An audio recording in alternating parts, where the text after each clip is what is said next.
প্ৰথমতে মই আপোনালোকক ধন্যবাদ জ্ঞাপন কৰিছোঁ।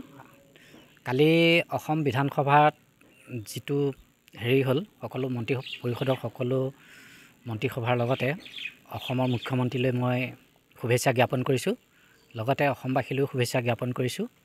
আপুনি যিটো কৈছে,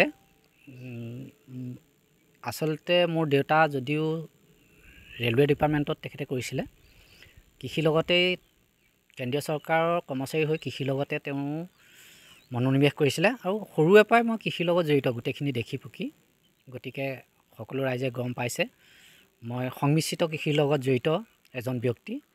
এতিয়া মোৰ তাতে আপোনাৰ প্ৰায় 500 প্ৰজাতিৰ এখন অৰ্কিডৰ উদ্যান আছে। তদুপৰি মই ড্ৰেগন ফ্ৰুট ফাৰ্মিঙৰ লগত জড়িত আৰু ইতিমধ্যে মই 100টা প্ৰজাতিৰ এখন বাঁহৰ উদ্যান গঢ়ি তুলিছোঁ। এখন বেতৰ উদ্যান আছে। লগতে অসমৰ পৰা হেৰাই যোৱা বিভিন্ন প্ৰজাতিৰ গছ মই সংৰক্ষণ কৰিছোঁ, য'ত এতিয়া চাবলৈ আপোনাৰ বিভিন্ন গৱেষক ছাত্ৰ ছাত্ৰীও আহে ইয়ালৈ। তাৰোপৰি আপোনালোকে শুনি ভাল পাব যে পৃথিৱীৰ আটাইতকৈ বেছি দামৰ প্ৰজাতিৰ আম মিয়াজাকি মেংগ', যাৰ বজাৰৰ মূল্য আপোনাৰ 2,50,000 টকা। এই বছৰেই অসমৰ মানুহে মোৰ ইয়াৰ পৰা খাব পাৰিব, বৰ্তমান লাগি আছে, আপোনালোকেও চাব পাৰিব। আপুনি যিহেতু এজন অভিযন্তা হৈ এইখিনি কেনেকৈ সম্ভৱ হৈছে আপোনাৰ ক্ষেত্ৰত? নহয়, অসম্ভৱৰ কোনো কাম নাই।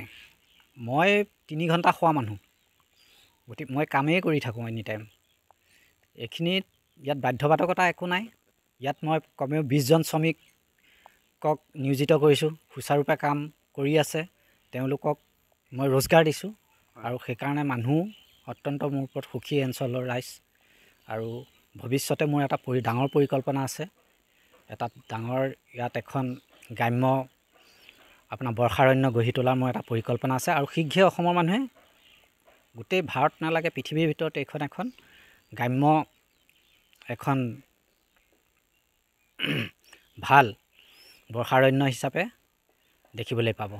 যিহেতু আপুনি যথেষ্ট কৰিছে, হয়, এই ক্ষেত্ৰত আপোনাক আজিলৈকে যিটো চৰকাৰে এটা আপোনাক স্বীকৃতি দিছে, হয়, তাৰ আগতে আপোনাক চৰকাৰে এই ক্ষেত্ৰত কিবা ধৰণৰ সাহাৰ্য বা কিবা সহায় আগবঢ়াইছিলে? সাহাৰ্য মই তেনেকৈ সাহাৰ্য পোৱা নাই, কিন্তু এই ক্ষেত্ৰত মই যোৰহাট কৃষি বিভাগৰ শলাগ ল'ব লাগিব। তেওঁলোকে মোক দিহা পৰামৰ্শ আগবঢ়ায়, প্ৰায় সততে তেওঁলোকে মোৰ খবৰ লৈ থাকে, ইয়াত আহেও তেখেতসকলে। তাৰোপৰি ভাৰতৰ বাহিৰৰ লগতে মই কৈছোঁৱেই বিভিন্ন ব্যক্তি মোৰ ইয়াত আহে। তাৰোপৰি ভৱিষ্যত মোৰ কিছু পৰিকল্পনা আছে, সেইমতে চলিম আৰু এই বঁটাটো পোৱাৰ বাবে মই নিজেই গৌৰৱান্বিত হৈছোঁ আৰু সকলোকে কৃতজ্ঞতা জ্ঞাপন কৰিছোঁ। মই আপোনাৰ পঞ্চায়ত এণ্ড ৰুৰেল ডিপাৰ্টমেণ্টৰ মই এজন স্থায়ী কৰ্মচাৰী নহয়। হ'লেও অভিযন্তা নহয় জানো? হয়, সেইটো কথা সকলোৱে জানে, মই এজন অভিযন্তা।